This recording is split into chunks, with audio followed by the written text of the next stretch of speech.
Four, three, two, one, zero. Ignition. This is UniversalExports.co. Hello, the listener. The following is part 2 of an article, Bushfire Management, Wisdom versus Folly, written by Roger Underwood and published in Quadrant on February 13, 2019, which is almost exactly 1 year from today.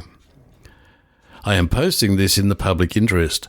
You may not agree with everything Roger has to say, but in light of the current bushfire situation in Australia as we speak, I believe there is a lot to be considered in this essay. Thank you. Roger Underwood is a forester with 50 years' experience in bushfire management and bushfire science. He has worked as a firefighter, a district and regional manager, a research manager, and a senior government administrator. He is chairman of the Bushfire Front, an independent professional group promoting best practice in bushfire management. So what are the explanations? Why were sound messages not received, or received but not acted upon? Why, after 200 years of experience and 50 years of world-leading research, after working examples of how to set up an effective system of bushfire management have been established, how is it possible that our political and bureaucratic leaders opted to adopt a bushfire system that does not work, that fails to protect Victorians from death, disaster and environmental calamity? There are two answers. The first is political. Put simply, in the last 25 years, and when it comes to bushfire management, Australian governments have failed to govern.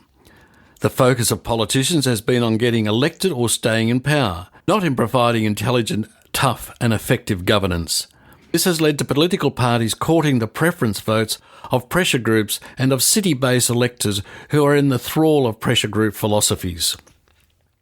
Despite the protestations of environmentalists over the last few weeks, there is no question that the influence of green activists at federal, state and local government levels has resulted in a steep decline in the standard of bushfire management in this country. Their influence is exemplified by two things.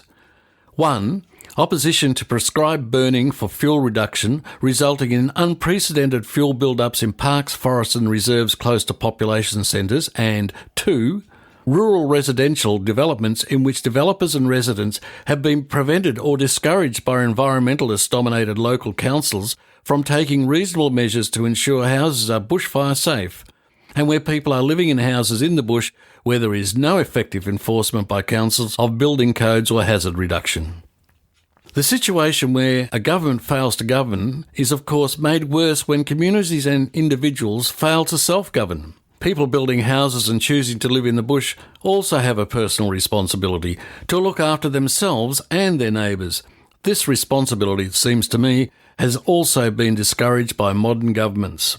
The second explanation is technical. In recent years, many Australian bushfire authorities have been seduced by the siren call of technology.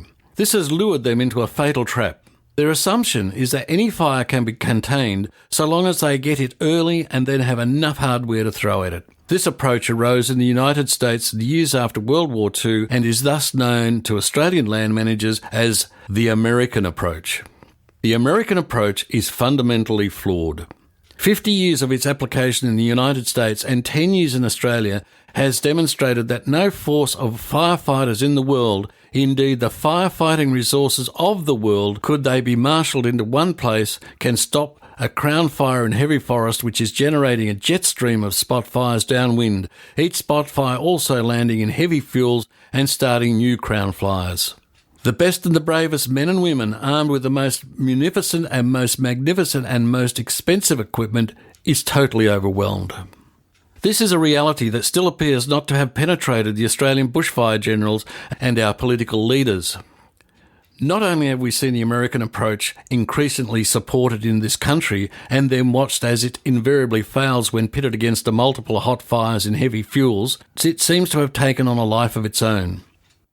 Every year more money is poured into the purchase of super expensive equipment, but the outcomes on the ground just get worse. As recently as last week, Australian emergency services and aviation experts were launching a new and strident calls for more and more expensive technology, completely ignoring the need for preventative measures. Adoption of the American approach has been accompanied by an equally disastrous institutional rearrangement, the progressive transfer of bushfire responsibilities on Crown lands from land management agencies to the emergency services. In this scenario, beloved of politicians and the bushfire generals, the focus of funding is shifted from preparedness and damage mitigation to emergency response. What this means in practice is less emphasis on fuel reduction and more on building up fleets of water bombers, tankers and other high-tech firefighting gizmos, an enormous paramilitary force overseen by technocrats in head office whose function is to put out fires after they start, but which is doomed to failure whenever they are faced with multiple fires burning in heavy fuels under hot, windy conditions. These new and deleterious institutional arrangements persist because they are supported by powerful vested interests. The emergency services have vested interest in maintaining a huge fire suppression machine and making every fire, even an inconsequential fire, an emergency. I have watched over recent years as they have created a state of dependence on their firefighting forces, which, when things go bad, they cannot deliver upon, and they have encouraged the belief in the public mind that all fire is bad and has to be suppressed or avoided. Politicians also have a vested interest in the American approach. It is easier and simpler to finance suppression systems than damage mitigation, and they can bask in the glow of measures which are highly visible to the public and the media and give the impression that they are doing something useful, irrespective of the fact that it will not succeed under bad fire conditions. How often have you seen a politician lighting the first match of a prescribed burn, compared with the occasions when you see them breaking the champagne over a newly purchased helicopter water bomber? In saying this, I need to make an important point. I'm not critical of the firefighters on the ground, professional or volunteer. I know these people. I know them to be brave, resourceful and tough. I admire them unreservedly, but they are increasingly being asked by their own leadership to do the impossible. But what of the assertions from groups such as the Wilderness Society that because of global warming, big unstoppable bushfires are here to stay and we might just as well get used to them? I totally reject this line of argument. It is an insult to human intelligence and to the human spirit. If the computer projections are correct and it does become hotter and drier, this means we have to make even greater efforts at fire prevention, even further improve our state of preparedness and take even more serious measures to minimise potential bushfire damage. The idea that there is nothing we can do in the face of global warming but retreat into the CFA shed and wait for the next fire to come over at us over the horizon is defeatist and in the end inhumane. Suggestions that everything will be okay if only Australians reduce their carbon dioxide emissions is surely an example of kindergarten-level thinking. The need for mitigation of bushfire damage through fuel reduction by prescribed burning is absolutely central to effective bushfire management in dryland Australia. I support the concept unequivocally, although I set some clear parameters. Burning must be based on sound research into fuel characteristics, fire behaviour and fire effects. Burns must be conducted professionally by trained personnel using the best available burning guides. Every burn must be part of an overarching strategic approach, the carefully designed and a constantly updated jigsaw known as the Strategic Burning Plan. This is how it is done in Western Australia and could be done in Victoria. But even in WA, the system slipped in recent years, as foresters battle to keep a fuels management program going in the face of cunning opposition from the environmentalists, academics and complaint politicians.